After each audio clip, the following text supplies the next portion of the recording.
For this year's Iraq Initiative Conference, the focus has been on the seemingly stable situation in Iraq relative to what's happening in the rest of the other parts of the Middle East, but also relative to Iraq's own history in the last 21 years. How can the Iraqi government and international policymakers working with the Iraqi government move forward with reforms that could build the foundations so that today's stability sustains? Iraq is always a complicated beast. It's a country that's been at the center of the region for a very long time, and I think particularly in the last 20 years we've watched it evolve from the post-2003 era to now. So it's always going to be relevant. I think 2003 was such a big moment for many countries in the West and their involvement in the war, and I think we're still living the repercussions of that, so it's kind of incumbent upon us to all keep talking about Iraq and sort of working towards its permanent stability.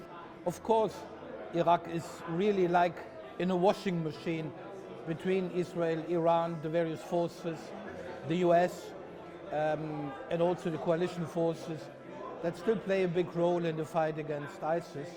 And if we have a stable Iraq in the middle, this can have also positive impact on the rest. We have right now a fantastic economy. Anybody in any business is coming to Iraq right now. The country is booming.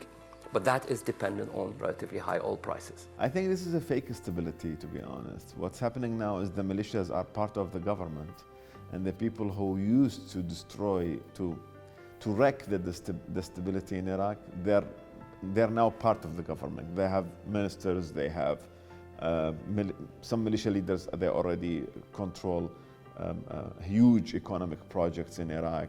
I'm so concerned about the future of Iraq, especially with the security situation. Iraqi politics and the Iraqi situation is quite chaotic as it's known. There are a lot of interference from different political parties, and also there is a geopolitical interference. But there is a step for building a national identity that has been lost for the past 20 years in Iraq. I think it's very important to have a platform where all Iraqi stakeholders or stakeholders interested in Iraq are coming together to discuss political, economical, social issues in a transparent manner. Iraq proved during this conflict its ability to stay outside this conflict. Probably we're lucky this is the first time we are not in the center of the conflict, and we hope to continue with this in the future. I think the international community is no longer a term that sadly applies, given everything that's happened in the world, especially in the last 14 months. But I think the international community needs Iraq also. The Iraqi state needs to be strong, whether it's arms smuggling, whether it's a proliferation of non-state actor groups and getting people from different nationalities under the banner of armed groups and so forth. So I think it's not so much, yes, Iraq needs the international community's engagement for sure, but I think it's also the reverse. And I think it's important to keep that in mind, that it's not just Iraq asking for help, but the international community has very vested interests in Iraq. لأن العراق دولة حضارية ذاتها تاريخ عريق، فهذا أساس مهم. وبالإضافة إلى ذلك للعراق جغرافية ممتازة ومحورية، فدائما نعتبر العراق دولة مهمة في الإقليم، وكذلك له ثروات غنية، فكل هذا قد يرسخ أساس قوي لتنمية العراق في المستقبل. Part of the program of this year's Iraq Initiative is for the first time an art exhibition in the form of video art that I've curated. The exhibition covers a range of artists, the themes to do with identity, with ecology, with violence, with rights. It's sort of this never-ending cycle. Politics is very connected to art, art is political. I mean, there's so many layers to this, and I think it's a very relevant issue to be addressed in Iraq and for Iraq. You have a very talented, very vibrant young population that needs a lot of support. The protesters' rallying cry, "We want a country," is first and foremost a demand by Iraq's youth for sustainable future. There is a very big benefit to have this conference, gather all people who I would say they are stakeholders, decision makers, scientists, research and activists.